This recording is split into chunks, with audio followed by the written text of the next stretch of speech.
یا ہمارے والدین، تو اب ہمیں کیا کرنا ہے؟ اب ہمارا یہ فرض ہے بیٹا کہ جس طرح انہوں نے ہمیں بچپن میں پالا، ٹھیک ہے، پیار محبت سے سکھایا سمجھایا، اب ہمارا ہی ٹرن ہے، اب ہماری باری ہے، اور ہم نے اسی محبت سے، اسی اخلاص سے، اسی ادب سے، اسی احترام سے اپنے والدین کی کسی بات پہ ان سے چڑھنا نہیں ہے، ان کو جھڑکنا نہیں ہے۔ غور کریں، آج کے بچے اکثر کیا کرتے ہیں؟ والدین ان کی ہدایت کے لیے کوئی بات کہتے ہیں تو آپ لوگوں میں سے بعض بچے جھڑک دیتے ہیں، ان کی بات نہیں سنتے، ان کی بات نہیں مانتے، ہے نا؟ ایسا کرتے ہیں نا؟ جو امی ابو کہہ رہے ہوتے ہیں آپ اس کے اگینسٹ، ان کے خلاف کر رہے ہوتے ہیں۔ وہ آپ کی ہدایت کے لیے، آپ کی تربیت کے لیے، آپ کے اچھے مستقبل کے لیے آپ کو ٹوکتے ہیں بیٹا۔ تو اب آپ کا کیا فرض ہے کہ ایک ایسے رہنما والدین جو آپ کو اللہ پاک نے عطا فرمائی، یہ نعمت عظمیٰ ہے، یہ بہت بڑی نعمت ہے بیٹا کہ آپ کے پاس والدین موجود ہیں، والدہ موجود ہیں، والد موجود ہیں۔ کبھی ان بچوں پہ، ان لوگوں کی طرف نظر دوڑائیے جو ان میں سے کسی ایک نعمت سے محروم ہے، ان کی زندگی میں اور اپنی زندگی میں فرق کو محسوس کیجیے، وہ ایک بہت بڑی نعمت سے محروم ہے۔ اللہ پاک ہم سب کے والدین کا سایہ ہم پر سلامت رکھے، اور عہد کیجیے آج سے کہ آپ اپنے والدین کا احترام کریں گے، ادب کریں گے اور ان کے حقوق پورے کریں گے۔ اب آ جائیے والدین کے معاملے میں ان کی حکم ماننے اور ان کی ہر بات پر جو ہے سیدھے راستے پہ چلنے کے لیے، یا جو بھی وہ معاملہ ہوتا ہے، قرآن میں اور حدیث میں اتنی سختی سے تاکید ہے ماں سوائے شرک کے معاملے کے۔ شرک کیا ہے؟ دیکھیں، شرک کسی صورت میں معاف نہیں ہے۔ شرک ہے اللہ تعالیٰ کے ساتھ کسی کو شریک کرنا۔ اب یہاں پر کیا ہماری تعلیمات ہیں، دینی تعلیمات؟ اگر آپ کے ماں باپ مشرکین ہیں، وہ اسلام نہیں لائے، تب بھی وہ آپ کے والدین ہیں، اور آپ نے ان کی بے ادبی نہیں کرنی، ان کی بات ماننی ہے، ماں سوائے شرک کے معاملے کی۔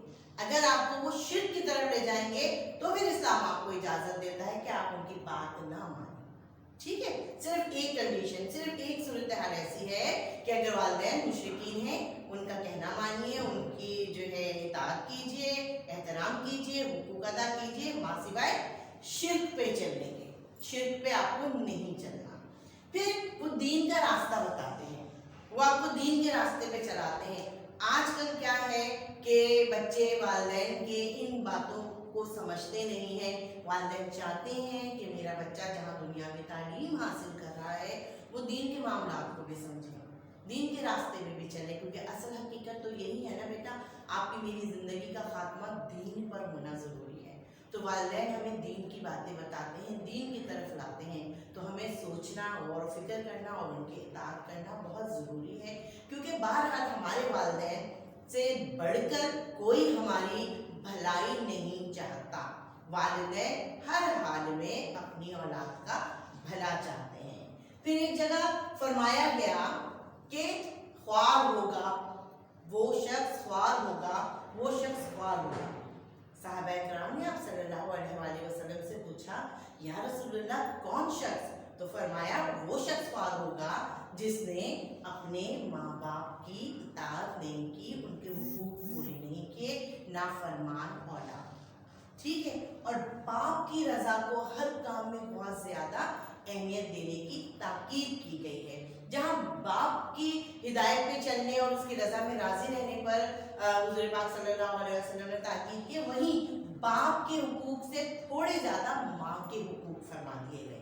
کیوں فرما دیے گئے؟ کیونکہ ماں وہ ہستی ہے، والدین میں ماں سب سے زیادہ تکلیفیں اٹھاتی ہے۔ ایک تو تخلیق کا کرب، یعنی آپ پیدا ہوتے ہیں، ماں کے ذریعے اللہ پاک اس دنیا میں لاتے ہیں، تو وہ تخلیق کا کرب۔ پھر جب بچے کو پالا پوسا جاتا ہے تو آپ نے دیکھا ہوگا، فطرت ہے، نظام قدرت ہے کہ ماں سب سے زیادہ بچے کی تکلیف کا خیال رکھتی ہے اور اس کی تکلیف میں، خود تکلیف میں مبتلا ہوتی ہے، اپنے آرام کو ترک کر دیتی ہے، چھوڑ دیتی ہے، اور اولاد کے آرام کی خاطر آپ نے بعض دفعہ یہ مثال سنی ہوگی کہ بچہ چھوٹا ہوتا ہے، بستر گیلا کرتا ہے تو ماں بچے کو اٹھا کے خشک جگہ پہ رکھتی ہے اور خود گیلے پہ سو جاتی ہے، تو یہ ہوتی ہے ماں، ٹھیک ہے بیٹا؟ تو ماں کی قدموں تلے اللہ پاک نے جنت رکھ دی کس لیے رکھ دی؟ کہ آپ اس کی اطاعت کریں، اس کا حکم مانیں، اس کے فرما بردار رہیں۔ جب اس فرما برداری سے ماں خوش ہوگی تو آپ کو دعا دے گی، اور اللہ پاک ماں کی دعا ضرور سنتے ہیں، اور جس نے اپنے ماں باپ کو راضی کیا اللہ پاک نے اس کے لیے آخرت میں بہت بھلائی رکھی۔ کہتے ہیں کہ ماں کے قدموں تلے جنت ہے، تو باپ کی خدمت کرنے سے جنت کا دروازہ کھلتا ہے نا بیٹا؟ تو آپ کو اپنے والدین کی اطاعت کرنی ہے۔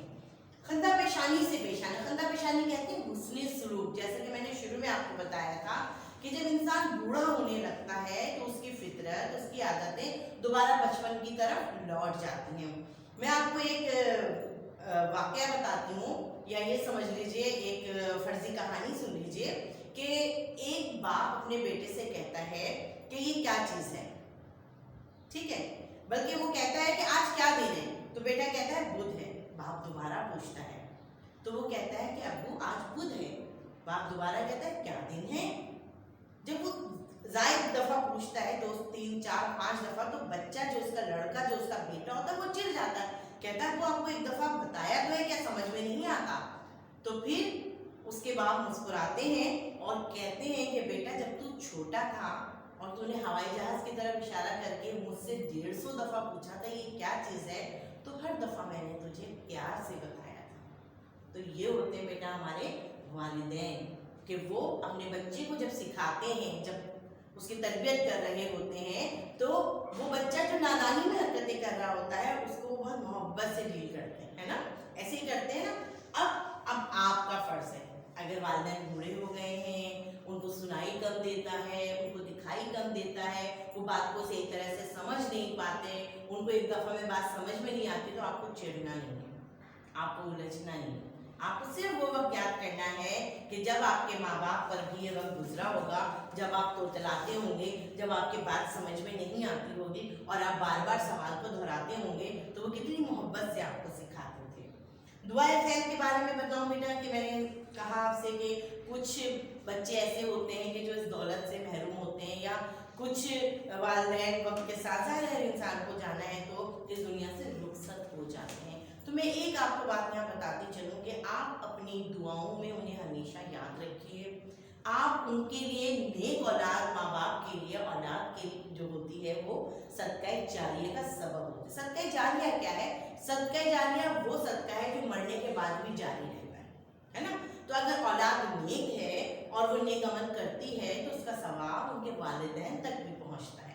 پھر اس کے ساتھ ہی والدین کے حق میں دعائے خیر کرنی چاہیے۔ دعائے خیر کس طرح کرنی چاہیے کہ والدین اگر اس دنیا سے چلے گئے ہیں تو آپ نے ان کی مغفرت کی، ان کے بلند درجات کی دعا ہر نماز میں، آپ جب بھی دعا مانگیں تو اپنی دعا کی ابتدا ہی ماں باپ کی دعا سے کریں، اور اگر وہ حیات ہیں تو آپ ان کی صحت کے لیے، شفائے کاملہ کے لیے، شفائے عاجلہ کے لیے، صحت کاملہ کے لیے بہت زیادہ دعا گو رہیں، اور یہ دعا کریں کہ ان کا سایہ اللہ پاک ہمارے سروں پہ تادیر قائم رکھیں۔